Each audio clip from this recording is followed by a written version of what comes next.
I leave Shabbat. for 5 minutes and you guys start talking about toenails. What was the toenail I thing? leave Was I for there for that? 5 Did you not minutes. watch the episode? I only watched. I hoped you didn't watch it because you would have What probably is- thought it was the most boring thing. It was the analogy of us being the body of Christ in the church, and we all play a different function. And this guy starts mentioning, yeah, someone could be a toenail. What's wrong with toenails? Is that not true? I'd be honored to be the toenail of Christ, Me too. but I didn't watch it because I saw sports. Yeah. But then I saw something. You guys were saying some good stuff. There was like some of the clips. Yeah. They were pretty good. God bless It you. wasn't- It wasn't you. It was somebody else. Just Thank you. as you said, Congratulations. all of us collectively. I as a would get team. up, but there's a whole. We were system going to in front talk of me. about like a few other topics, but the sports thing just was a theme. You I'm know, very glad I overarching wasn't there theme for that. the whole time. I'm very glad I And wasn't the there. Padres had a great walk-off win the other day. Yeah, Jackson Merrill Madness. You know, important one. I'm really looking forward to their game with Tigers.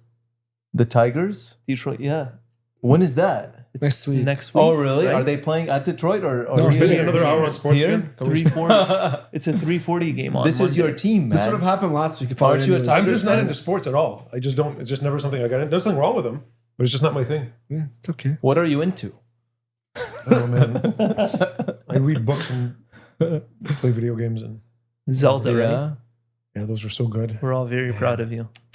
You're not proud of me. man. Welcome I to season 2, man. I thought you were gonna say America. How was your trip? Oh, yeah, how was the village, man? yeah, it was good. Yeah. Very How fruitful. was the homeland? They liked it. Father Daniel was born in Greece. Oh, yeah, Yeah, that's so right. it was a- I know when he said So, homeland, I was like... one of the jokes I was making right when we got there on the bus from the airport to the hotel was, guys, you know, if I start getting emotional, it's because I'm by the way, guys, I left when I was 1 year old. 1 year.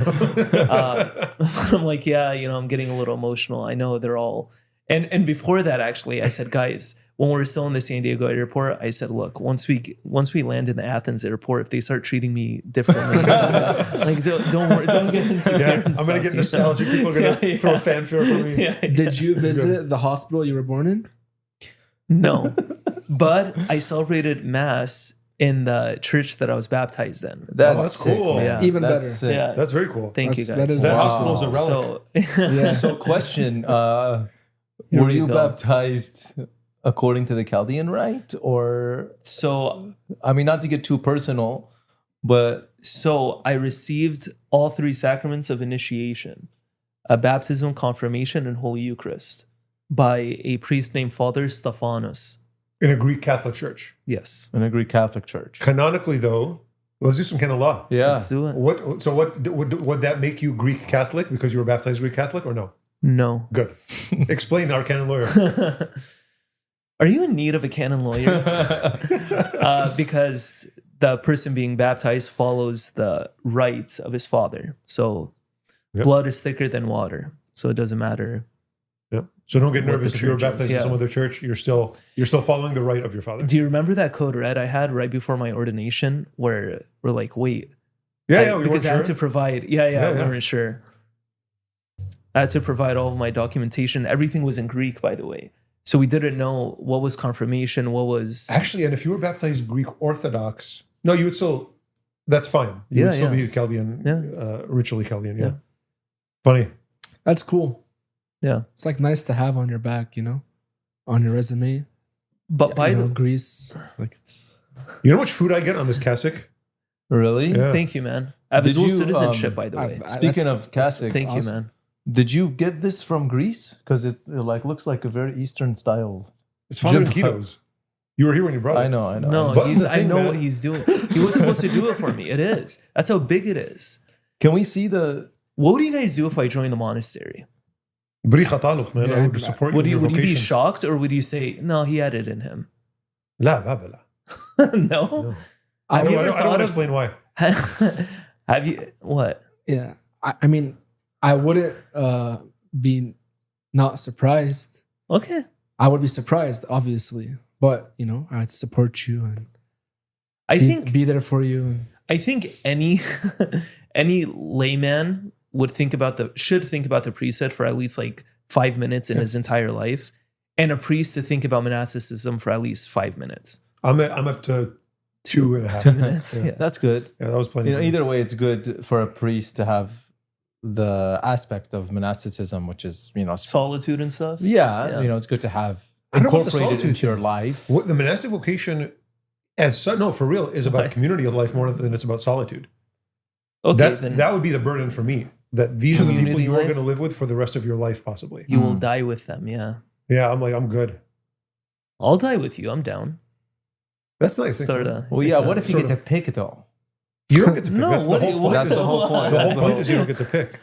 It's that. It's not a hypothetically roommate. you know what? Let's talk about monasticism this whole episode without Father Peter. It's all because of this jibba. it's the evangelical counsels, right? Poverty, chastity, and obedience. They're living that. That's what their life is about, as opposed to.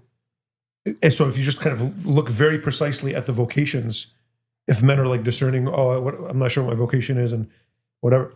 The priestly vocation, as such, is to teach and govern and sanctify, and so teaching within the church is in virtue of the priesthood. Like you, just in virtue of the priesthood, you are assigned as a teacher, you're assigned as a kind of leader, and you're assigned as a sanctifier. Monastic life, it's poverty, chastity, and obedience. It's living your own life in this holy way, kind of preparing for heaven. It's not necessarily a kind of public ministry, Like in a the life church of as service such. It's for not, the church. It's not necessarily. It's not like, and it's important. I mean, just because I've seen sometimes like, nuns or whoever, somebody who's made vows, they're, God bless them, they're great examples to the degree that they live out their vocations, but they're not necessarily teachers, and they don't necessarily know anything about what they're saying. And sometimes people see, they're like dressed a different, certain way, yeah. and that means what they're saying must be holy. No, they could just be making stuff up or just guessing. And just because they're guessing, like, it's really important. Like, just because something pops into your head doesn't mean the Holy Spirit put it there. And I've seen some people, some nuns, some other people, even priests, by the way, just doesn't mean. I was going to say that right now. The qualification to teach comes from learning, doesn't come from making a promise to God or something like that. But there was something wrong that happened at some point in history, because now what are people's expectations of a priest? You have to know everything. And if you don't, you're not a good priest, Yeah, I think I know where that came from. Where? I think in the villages, in small villages, there was hardly anybody else who even knew how to read. There was a priest in Shamash that they could read, and then everyone else was just kind of a simple, whatever, farmer. They did kind of, so it really was the priest that knew more than most people. Or he pretended to know more. Yeah, I don't know if it was pretense or he really did know more than the other people, because they were all, it's just a simple village and they're just farming or whatever. Yeah. And now it's a whole different story. It's people are educated, and in a lot of cases, they're more educated than we are. Yeah. And it's really, the attitude becomes so unhealthy that on the priest's side? Yeah, on the priest side, it carries over from this previous generation. Now, like, well, I'm a priest, I know, like, a lot of us act like we know everything. We don't. We know some parts of theology, we know some parts of, but like, I've said this a million times. What do I know about married life? What are you asking me about married life? I have no idea. Any married person knows more about married life than I do. For real. What? Because you send them to me. Well, if they want to talk to a priest, you're smarter than I am. No, you're the best priest for any advice. That's absolutely false. Marriage counseling. So the temptation is that with power, there can be an inflated ego and a sense of pride just because of your position, right? Yeah.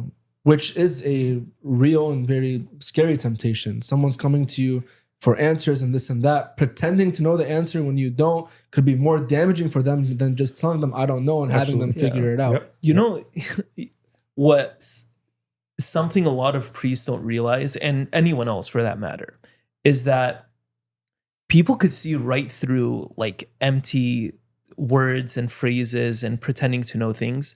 And sometimes they don't realize that. They think because they're using, a big vocabulary and saying all types of things that, they're going to convince the person they're talking to.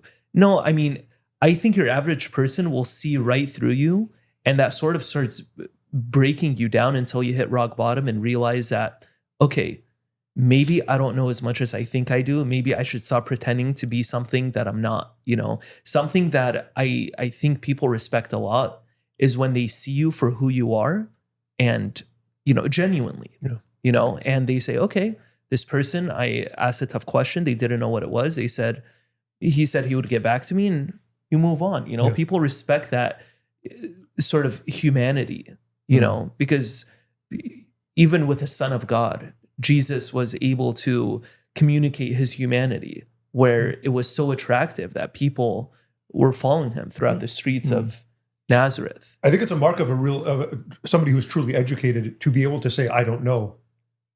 You know, I learned that from you, by the way, Yeah. in seminary, and it kind of shocked me, by the way, because I always had the old school mentality of the priesthood, because that's all I knew, you know. Yeah, a lot of people, you know, see priests as whatever they say, even if it's in like a homily or something that they write online, is the teaching of the church, right? Yeah. So A lot of priests don't even know it, or they deliberately are kind of heretical and say things that are not. Yeah.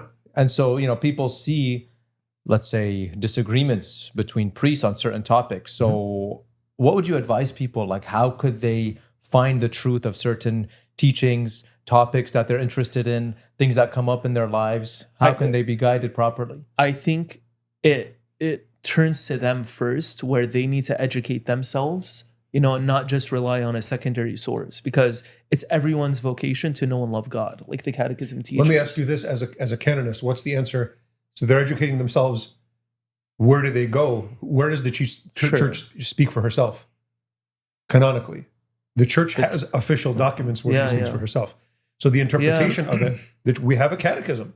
And the catechism is a great compilation of the teaching of the church. But what I'm saying is people don't even bother doing that. Yeah. They just want their only source of education to be what they hear on the pulpit for 10 minutes. Right. And let that be their food for thought for the rest of the week. I'm saying the fact that there are some priests that are either heretical or they'll just like that. Okay, they'll just guess things. It's kind of forcing people. If you really want to understand the teaching of the church, you're right. Learn for yourself, but learn for yourself from the actual sources. And here's the part that like you don't hear as often. There are certain things that are not like dogmatically defined by the church. There are some things that are just theological opinion, and a lot of people, priests and sometimes theologians, will treat a theological opinion as if this is dogma. That's dangerous. And if you disagree with me, that means you're heretical. Dude, heresy, like the church defines things that are heresy. And if there are certain things that are not finalized, the church is still growing, and the church doesn't contradict herself. But there are things that the church has not made a definitive teaching on. Don't act like she has. And there are certain things that, I mean, once in a while you'll see somebody quote like a council of the church completely out of context. And just like they think it's magic. People do this with the Bible too. They think that these are magic books that you can just take a sentence, forget about when it was written, what it was written for, what it's answering. Those words in that order mean this, and therefore this is the teaching of the church. No, you would never read anybody like that. It would be disrespectful to Plato. It would be disrespectful to Charles Dickens to do that. You respect these like non-inspired authors more than to take something out of context. You need to respect and it's the not Holy only, Spirit more than that too. It's sorry to cut you off. It's not only taking it out of context, they weaponize it for their own, benefit. So it's like a double-edged sword at that point. Can you guys give an example of these theological opinions that are not dogmatic necessarily? Here's one that kind of comes across a lot. Once in a while, you see it kind of around on social media. The interpretation of a scriptural passage, that this passage in the Bible means this. The church has very rarely ever dogmatically said that this verse means this, and it goes from things as early as like how you interpret the book of Genesis to things in St. Paul. These are scriptures, they're writings, and they're open. And part of the life of the church is to sort of continuously interpret them in a deeper and deeper way, and to say that this means this and nothing else. Yeah. It's dangerous. It's a common, okay. And then the people will, again, here's another example. I've never actually seen this quoted anywhere, but people will refer to sometime in the First Vatican Council. It says somewhere, apparently, it says something like, well, where there's a consensus of the fathers of the church, that's to be considered the teaching of the church. First of all, I've never actually seen that quoted. I would love to. Second, what does consensus mean exactly? And third, what exactly are they referring to? What are the council fathers referring to? And if you don't give that context, you are disrespecting the bishops at the First Vatican Council who wrote that out and said it. And so so people will take that quote and they'll say, see, and then the consensus of the fathers, and then they'll pick something in the Bible. Here's an example that just came up to me. It's kind of like not even that important, but lots of the fathers of the church interpreted the fruit that Adam and Eve ate as an apple. It's just kind of this early tradition in the Latin church that was an apple, and even in iconography you see the apple. Is that a consensus of the fathers? Of the fathers that wrote about it in the West, probably a lot of them maybe would have imagined an apple, maybe. And they would see that consensus as like a majority. Well, some of our fathers, I think correctly, understood that was a fig that they ate. Okay. So what does consensus mean? Does it mean a majority vote? I don't think that's what it means. I think consensus means absolutely all of them said that without exception. And that's not true. There's hardly anything that's true of. So I think another example I've seen is when some people doctrinize certain apparitions that haven't been approved, or certain, cute saint stories that, we read about and hear about. And it's a fact of, if you don't think this happened factually, there's something wrong with you. You're not pious. You're not pious enough. By the way, even the approved apparitions means you're allowed to believe them. It doesn't mean you have to. Sure. Even as a Catholic. Yeah. Because those apparitions, they were, given to a certain group of people at a certain time, and they don't necessarily apply to all time. I mean, the thing that applies to all time and to every single person is the Word of God and the teachings of the Church. Yes, these things, Mary appearing, it can be of great spiritual benefit for people, like Fatima, encouraging people to pray the rosary for peace in the world. That's a great, beautiful thing. But it's not doctrinal. Yeah. And I think also too, it's important to know these things aren't ends in themselves. Yeah. That's a good point. It's the purpose of it all is pointing to Jesus Christ. Yeah. And what he's done for our salvation. I believe in a lot of the apparitions. I probably believe in almost all of them all the ones that were approved by the church. I really actually believe in all of them. And then some of the other ones, I'm not sure. And then there's, on top of that, there's this saint said that Jesus appeared to her and told her all this stuff. Awesome. Is that possible? Absolutely, it's possible. But that person said it. I don't know. But and that person said it, and they were canonized a saint. That's not the same as the church saying everything that they said is true. It's people get very confused. They're not looking at the teaching of the church, which maybe isn't giving them the answers they want. What did Jesus do between the ages of 12 and 30? And that's not in the Bible. But I'm curious. And then this saint got this answer, this apparition that Jesus said it to her, and that's going to kind of satisfy my curiosity, but it might not be true. And as a Catholic, you're absolutely allowed to believe it, and you're absolutely allowed to say, no, I don't think that's right. You know what's beautiful? On the trip that I was just on with young adults, we went to Ephesus. We went to Mary's house, okay? And there is, obviously, we were talking about this yesterday at lunch. Father Andy was there. Or you were there too. Oh, you were there too, No, actually. we were there. He wasn't. I don't know He if you wasn't guys... I wasn't there. Okay. It was us three. Or maybe it was the first day. Anyway, it was a discussion on whether this? Mary stayed in Jerusalem or went to Ephesus with John. There's a split opinion among a lot of theologians. And you really don't know, de facto where her and John the Beloved ended up staying. But the reason why I'm bringing this up is I was so proud of those young adults that were with me, because whether it was de facto true or not, they understood that even if it's plausible, I'm going to show reverence and, offer up my prayers and supplications in this house. It's a, tiny house that we walk through, no matter what.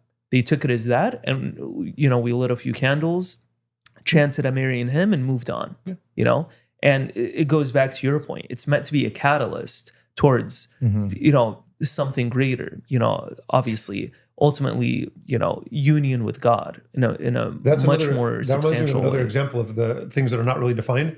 The Assumption of Mary is a defined dogma.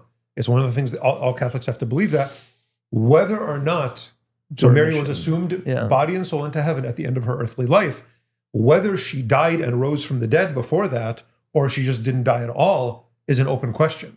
Aquinas Because- even says that, right? I don't remember exactly, but whether she, well, why would she die if she wasn't guilty of original sin? Good question.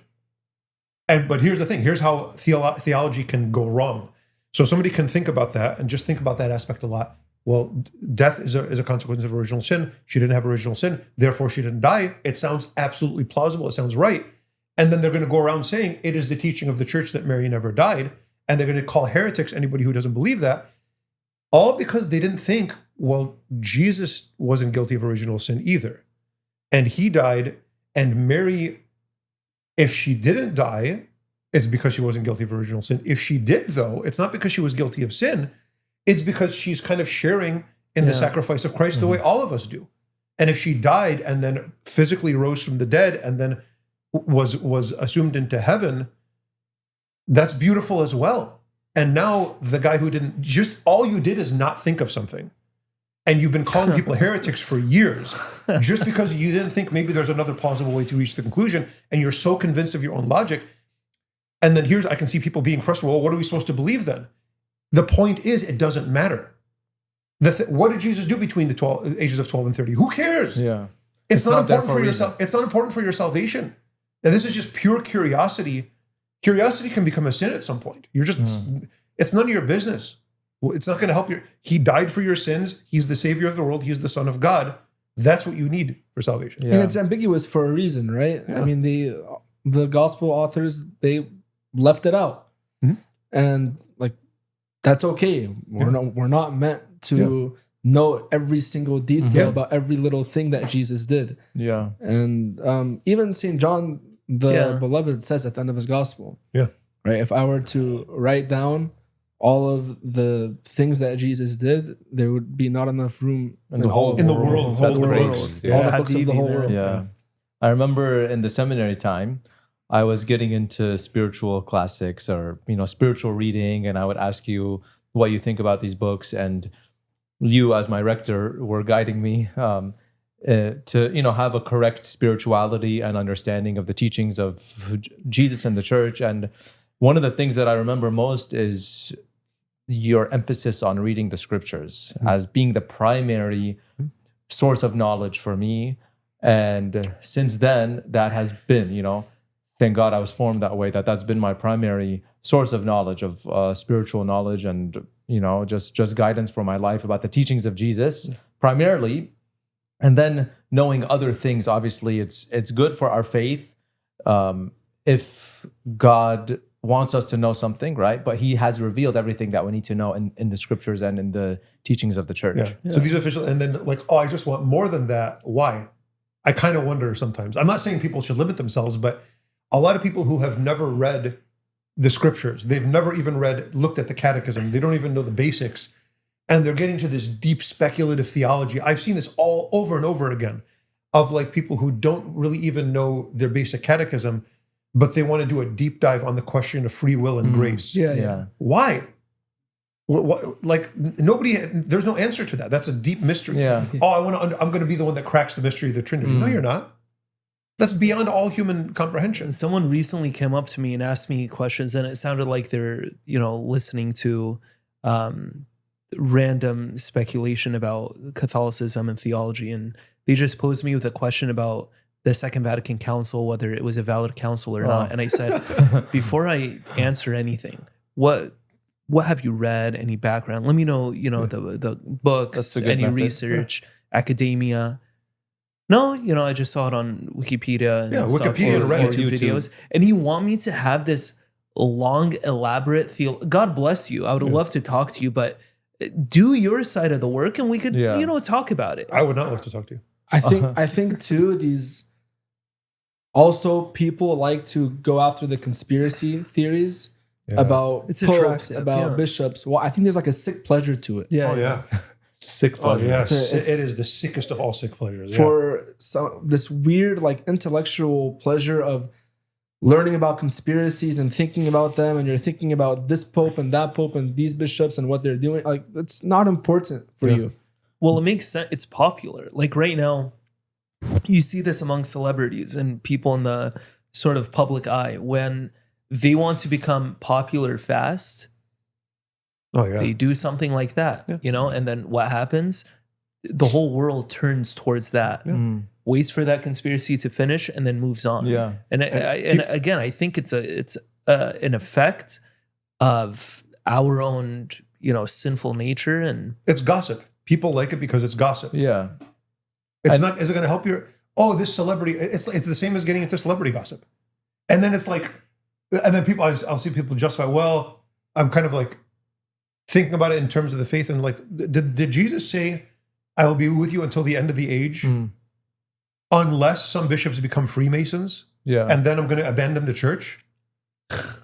Is that in the Bible anywhere? Like, what is wrong with you? What kind of brain do you have? No, you're curious. You like gossip. You enjoy soap opera garbage, and you're going to you're going to think going after that. You want to make yourself feel better by thinking this is what it is to be a faithful Catholic. No, it's not. Yeah. That's what it is to be like an unintelligent human being that is concerned with unimportant things. That included with the this weird ideology that's probably been around forever, that people think the world is going to end at some point that was in the our best. lives. Yeah. what was that movie? It might be ready. Be ready. 2012. There's a What was that movie? Sure, yeah, it might for you to know as a fact that the world is ending. Oh yeah. That's There's a new one, by completely the way. against Scripture. Oh, is there a new one? Yeah, it's September 2nd, actually. So it's in like 5-6 days. What do you guys want to do? Someone told me about that yesterday. My advice is always, well, it could be in 5 minutes. Yeah. And Jesus wants us Are to you think ready about or it. not? He Yeah. wants us to think about it as it could be in 5 minutes. Not, I'm going to, if you do this deep dive in the numerology of the Bible. Oh, dude, no one has ever been right about that. And thousands and thousands of people have done it, and they all looked as smart as the person.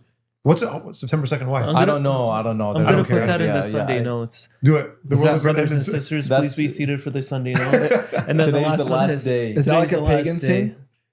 What? Honestly, September I don't know. 2nd? I don't know, but someone told me about it yesterday, and they were also asking about like why do non-Catholics like the Protestants or others that make these videos or that bring these theories, why do they get revelations of the Holy Spirit more than Catholics? I have an answer to that. They're lying, and it's not a revelation of the Holy Spirit, and we don't lie, and so that will, like, yeah. Or it could be like a hallucination, and they're crazy. I don't even want to give them that much credit. I think they're just liars, and they know that's going Why? to They get just clicks. want Because clout. hallucinations is an actual illness kind of thing. Yeah, it's not Yeah. their fault if they get hallucinated. But Yeah, going back to the thing about the talking about the evils and the conspiracy theories of the bishops and of like Hollywood, it could also be that people want to say the evil is there in them and not in me. Oh, yeah. They don't look within themselves at their own lives, at their own families, and try to do what the Lord wants, which is actually go and sanctify yourself and that's very your good. home. One of Blame game. one of my favorite professors, Dr. Michael Barber, shout out. I We've shouted remember. him out a lot. I don't know if he's ever watched one of these. I have man. no idea. I but Do you know told- if he has? I was he just does. texting him. Yeah. While we're doing it. Let me see if he's in. in there. any case, I remember it was the first semester, Scripture 1. We were what a great getting class, yeah, man. we're getting into the nitty gritty of angelology, and then he prefaced, because I think it was the next week he was gonna go over angelology and demonology and all that stuff. We got to class. He prefaced it with, "I'm going to present to you all the facts that you need to know, but it should not be a gateway for you to become so obsessive over it, because you're completely missing the point of why you're learning this. You're not learning it just, to have that sort of, to get into a conspiracy mode, to get into, these scary movies, interpretations of them, and just get way too curious about it. If anything, that's going to put a stop to your spirituality, and you're just going to be obsessive about something that it's not going to move you. And they're going to think where that you that's need to go. spirituality. Exactly. They're going to So think that being obsessed with when I- demons is good spirituality. when I hear Yeah. about priests constantly just talking about this spiritual fight, God bless you, I know we're in this battle, we shouldn't neglect it, and I understand that the best thing the devil wants to do is to make it seem as if he's not there. I agree with everything. I get it. Mhm. But if you're just at a standstill with this spiritual battle mentality, where are the other aspects and things that God has revealed to us? Here's the worst part of all of that. The absolute darkest, ugliest part. It was so normal, completely understood by everybody. The advice that you got from Michael, from like, I've heard that a million times. Don't let yourself get obsessed with this stuff. It is very unhealthy spiritually to get obsessed with demons, demonology, exorcism, stuff like that. It's not good for you. It was a very kind of well-known and well-accepted thing that you weren't even supposed to know which priests were exorcists, because that kind of, much less were those priests supposed to share their experiences of that. It was understood in like the whole history of the church to be a deeply unhealthy thing to think about too much. Now, you don't even have to name names. They're so famous. And it's like a guy will go and do an exorcism and a demon will tell him something. And then the guy's going to report it from the pulpit. Like you're the CNN, like the news station of the demons. And you think you're smarter than they are. Yeah, this demon is telling me that this is what allows him to possess people. You think he's going to tell you the truth? The Prince of Lies is going to tell you the truth. He's going to tell you something so that he can manipulate you and you can manipulate people from the pulpit, and they're going to get distracted from the actual important things in their faith. And then they're going to worry about all this stuff. Oh yeah, it's this, all this accidental stuff that might be harmful, might not be. It might be a half truth. It might be a half lie. You're going to get completely distracted by that because this exorcist said it. Did you not trust the church at all? We were talking about the catechism and the scriptures. That means nothing to you. You're going to forget all of that, and you're going to worry about, oh yeah, this priest said that this thing, it could cause a possession. No, the demon told him to tell you that.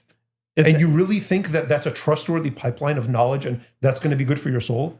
If anything, it should be treated as confession, to be completely honest with you, because it's a very intimate and very intense experience. You deal with it, do what you have to do, and you move on. Live out your ministry and do as much as you can to be the best priest you could and move on from it. Or then it becomes kind of like virtue signaling. Like, oh, I'm just telling you this because it's what I experienced. No, you want a lot of people. It's nobody's business. I know, but still, he like this person knows that everyone is going to ask you a million questions. They're going to approach you. You're going to be this person that's sort of set apart from any other priest. That's why nobody was supposed to know who the exorcist was. Yeah, exactly. Yeah. Fun fact: Chaldean priests are all exorcists by virtue of their priesthood. What? Yeah. I didn't know that. Is it all Eastern priests? Is that particular law? No, common. Common Eastern, it's in the Eastern Code? Yeah. What? Yeah. We don't have like... I got to study canon law. Yeah. No, people also, they get so obsessed with these things when, they might forget that what Jesus talks about most about the soul and spirituality and growth is about like a seed, that it's planting a seed, watering it, making sure there are no thorns, like with the parable of the sower, making sure there are no rocks, which he talks about are like the anxieties and the material things and the sins that we struggle with. It's kind of not that, I remember you preached on this a while ago. It's not fun and exciting to water a plant. You're going to water and then you're not going to see growth necessarily, but that's what's necessary for growth. And that's what Jesus compares our souls to like a plant that has to grow and become a tree bearing fruit. And we forget about that a lot of the time.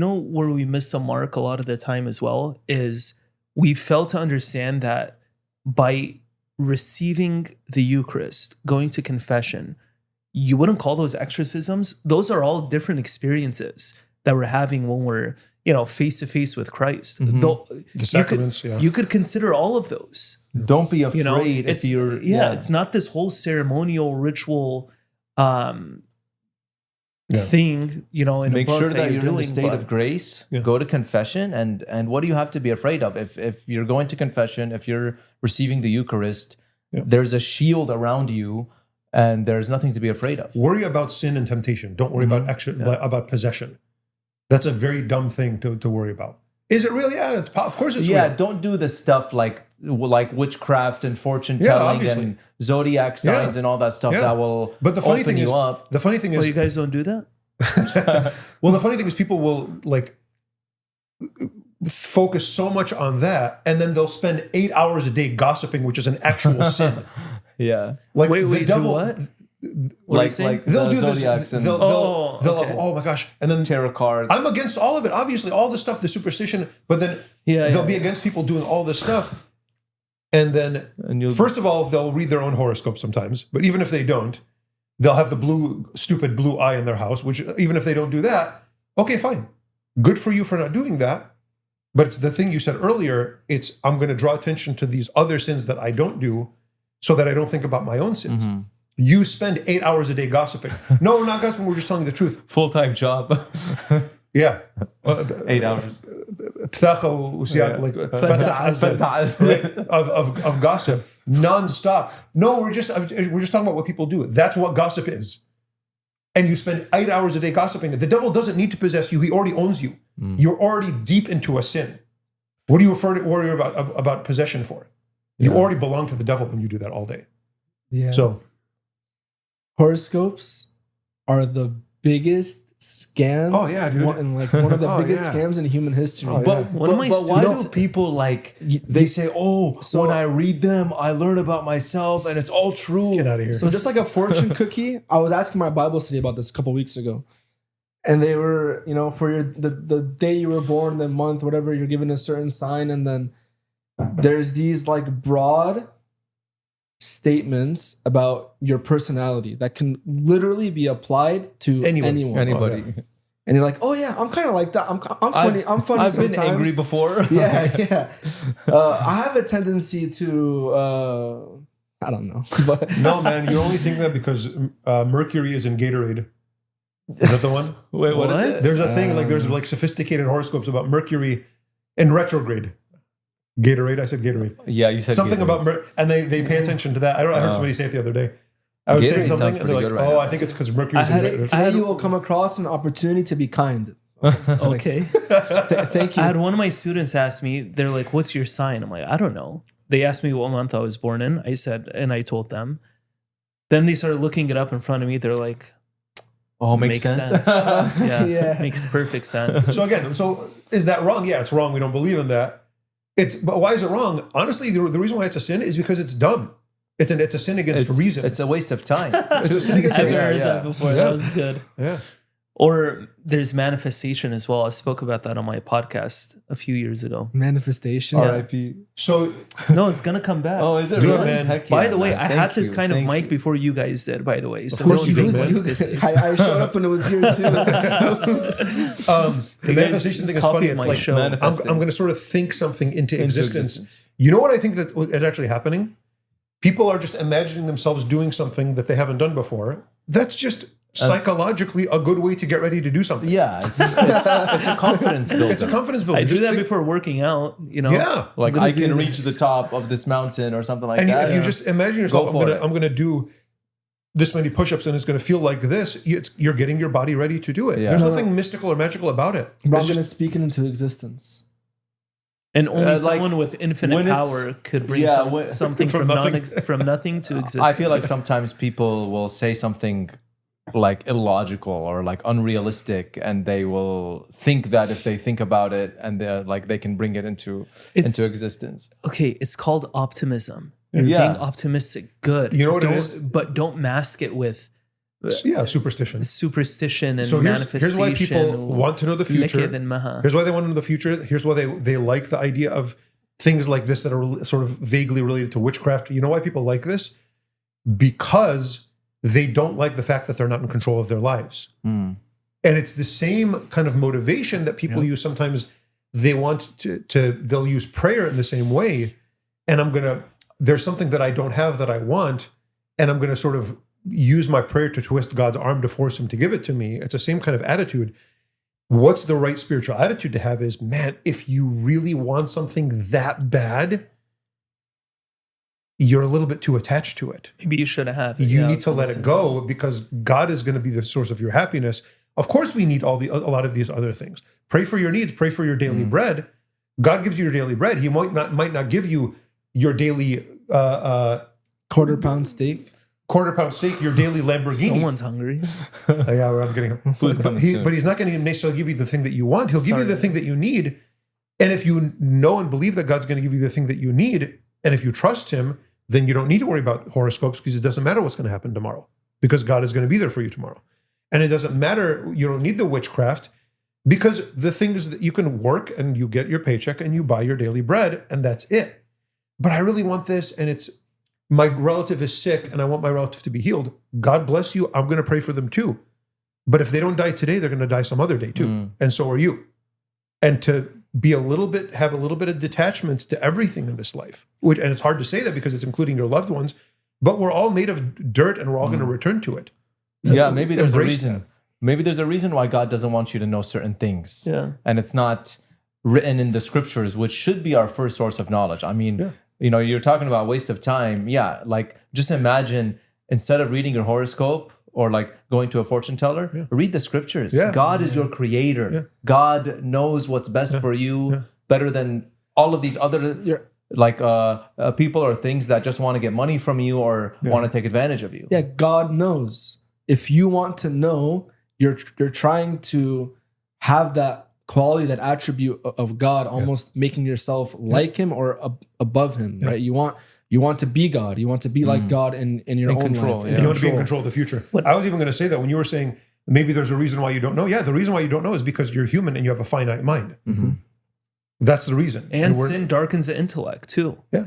But because even to not know the future is not a result of sin. It's a result of being human. But when people say things like, oh, I want to know what God wants from me. I want to know what will happen. Again, having that attachment, it could the solution could be something as simple as stay away from sin. Yeah. You are tapping into the mind of God, and it will make sense. Maybe in this life, maybe not in this life, whatever, in the afterlife. Maybe it doesn't make sense. That's okay. Yeah. There are things that just don't make sense. It's not the end of the world. I just thought about like a biblical example of this, and let's say like St. Joseph, right? He didn't know what happened with Mary, like how she got pregnant. Mm-hmm. And yet he discerned and he came to a decision, but he didn't act. Before the angel appeared to him. Yeah. He did not act until the angel revealed it to him. And then we see multiple times in his life where there's a really tough circumstance in his life and for his family, and he waits until he hears from God and then he acts. You know what's funny about that actually? St. Joseph was already intending, it says, to divorce her in secret. What does it mean to divorce somebody in secret? It means you're not going to treat her as your wife, but in secret, he didn't want to humiliate her. His intention was already to live with her and let people think she was his wife. That's crazy. But not treat her as his wife. He was already intending that. And then people say Mary had other kids. What are you talking about? Before he even knew that this was the Son of God, he was already not going to treat her as his wife. What else could it possibly mean to divorce her secretly? Yeah. What does it mean secretly if other people are going to know about it? And she's not going to live with him? So he's already going to let people think, okay, whatever, they're married, and not treat her as his wife. So he already had the intention, and then it seems to me that the angel verified this is the Son, this is from God, and sort of like go ahead and do what you were going to plan, but not to divorce her, but because this is the Son of God, and she's going to be his mother. Yeah. I like St. Joseph, man. I love St. Joseph. Terror of demons. Yeah, terror of demons, man. Speaking of,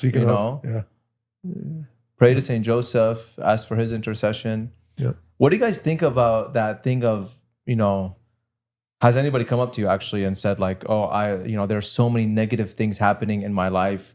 I feel like this person placed a curse on me. Have you guys heard about that? Then pray more, whatever. Yeah. I don't know, man. I think that, I don't know. I think like bad things happen to everybody. Mm-hmm. It might be that a bunch of bad things have happened to you in a row, but life is like always going to be a struggle. Here's what I think a lot of people do is they compare their daily life or their worst moments to everyone else's Instagram feed. And everyone else's Instagram feed is the best 0.5 seconds of their year is on Instagram.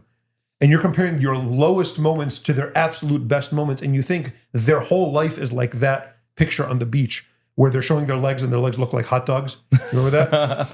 And you think that their whole life is this because that's all you see of it. Yeah. And then and therefore you think your life is that bad. No, it's not, dude. And their life is not nearly that good.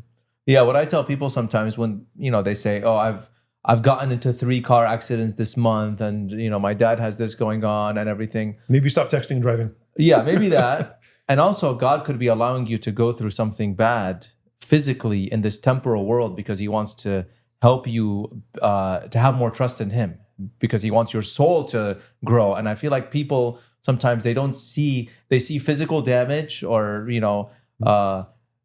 sickness or something going wrong in this temporary world as the worst thing that can happen to them. Right. And they don't think about sin as being the worst thing that can happen to Way you. worse. You know what I would say? Actually, I would actually say it in a slightly different way than you said it. I don't even think there's an if or a maybe. Maybe God is allowing these misfortunes to sanctify you. To phrase it that way, I get what you're saying and you're not wrong, but to phrase it that way is to say as if this person is being targeted. You're not being targeted. It is always true that your misfortunes are meant to lead Purify you and sanctify. to humility and to patience. It's a universal truth that is applicable to everybody all the time. So don't think that I'm going through a hard time, God is targeting me as if you're that special. You're not the hero of the story. You are not, like, that's so narcissistic to think the whole world is revolving around you. That accident happened as a miracle, a supernatural miracle to make you upset. No, it's a universal truth. Bad stuff happens. And it happens to everybody. It happens to everybody all the time. And it's always meant for everybody to gain patience and to gain humility and to let go and to be detached from things in this world. So it's all about how you're going to react to it. Yeah. I And remember if you do react to it, then you are going to be sanctified. And if you complain, then you're going to ruin that opportunity. Did you guys have Jerry Jackson at JP Catholic? Is that the pilot business? guy? Yeah, he was a cool guy. that guy. Yeah. Such a cool guy. Yeah. Does he still teach there, by the way? I haven't seen him in a long time. I don't think so. Anyways, I remember this thing that I learned from the business class that I had at JP Catholic, which is, it's a business principle, but it could be applied to life. He was saying that business or life, it's 10%, let's say, what happens to you, and 90% how you react to it. Either way, the principle is that bad things are going to happen all around. There's going to be problems, there's going to be hardships, but how are you going to react to it? Are you going to see it as something purifying for you that can help build you up and make you a stronger person? Or are you going to be defeated by that and have that thing crush you? Yeah, the worst thing you could do is give up, right? Or complain. Or complain. Yeah. Or to blame others, like this Yeah. person placed a curse on me, and Or- that's why this is Or happening. you throw to blame yourself a God. pity Or party. to blame God too. Yeah. Like why is Woe God is me, allowing woe this? is me. Yeah, what was Yeah. me? That's how you ruin any grace that could be given to you, is complaining and feeling sorry for yourself. Yeah. I think that's more true of life than it is of business. I think it's much more true that life is 90% what you do and 10% what happens to you, and your quality as a person. And I think it's much more true of life. In business, I mean, maybe in some cases it's true, but in other cases, like, they just inherited billions of dollars, and that's 100% what happened to them. Yeah. You know what I mean? Nice. Yeah, really.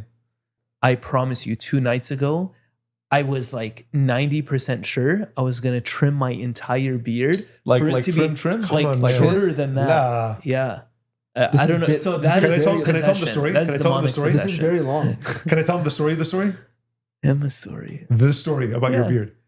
Yeah. One day I'm sitting at my yeah, desk. just do it. Yeah. I'm sitting at my desk at the seminary, and I just have a thought. The angel of God put this thought in my mind. Out of nowhere, no context whatsoever. Do you know about this? I text Father Danny, do not trim your beard. That's your guardian Wait, angel. let me too. finish. Let me finish Okay. the story. Okay. I was over my sink with my trimmer. No I way. promise. About Totally to let real it story. rip. That's And weird. you And just he texted him randomly And he saying, gets don't trim your beard? randomly, literally his guardian angel put it in my mind. That's not a joke, by the way. Bro, Yeah, isn't that crazy? that is insane. Like, bro. I put that cover on. What's it called? What Over if I the texted clip, the him, blade. like, Yeah. a couple Yeah, seconds the later? clip, whatever it's called. Yeah. I put it on a number 2. I remember. I put on a number 2, and I'm getting ready. Okay.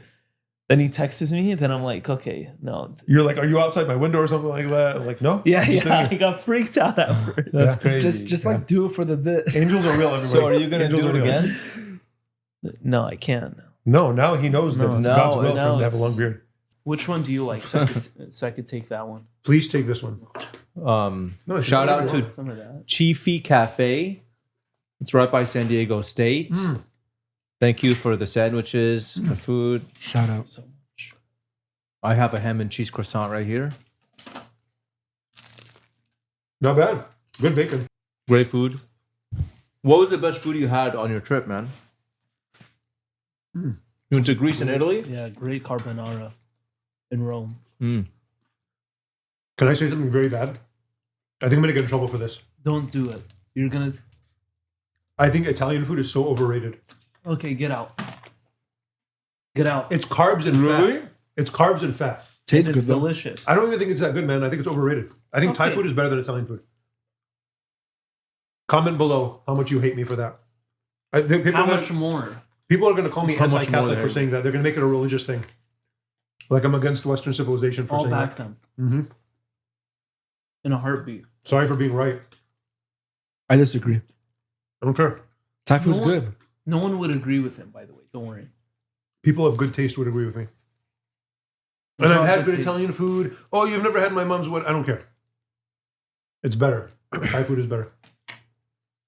What's your favorite Thai food? Red curry? What is it? In general, I love that burger.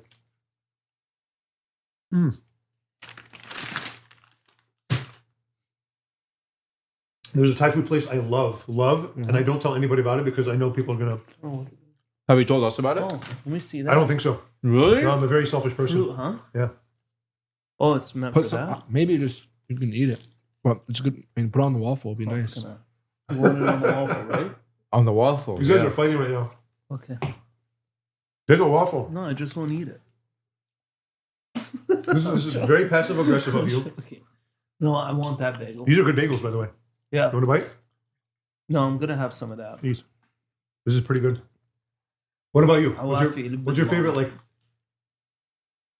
food type of food like Honestly, restaurant to go to? I mean- Smalls biryani. I mean, Mom's biryani. Shout out Father Marcus. I would have a California burrito, man. Last meal of my life. so That's If I had up a there. choice. We Yeah. had that conversation, didn't we? I just made a mess. What would you eat for your last meal? Are you kidding me? Always. That's a good candidate, man. Yeah. A good Cali burrito. Good Cali How burrito, does that man. always happen to you? What would you have, man? very clumsy. Pacha. Pacha, huh? Pacha's good. What about you, Father Tristan? Last meal. Yeah, I think I said Cali could choose. burrito. Probably still would stick with that. I would eat so much for my last meal. Mhm. I would have like 4 different things.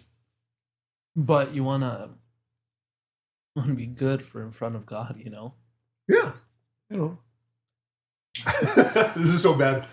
I would eat like a Cali burrito and a full red curry.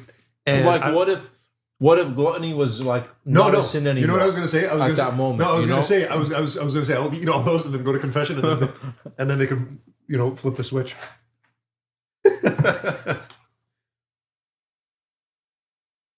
Indian food is good too, man.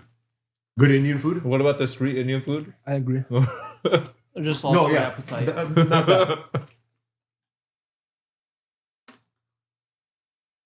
Man. Maha. Greek food is good. Thank you, man. Did you have like a good gyros over there? Yeah, by the way, Souvlaki? the euro in Greece is nothing like this fake stuff that they serve. here, Really? by the way. Yeah. Oh, it's better?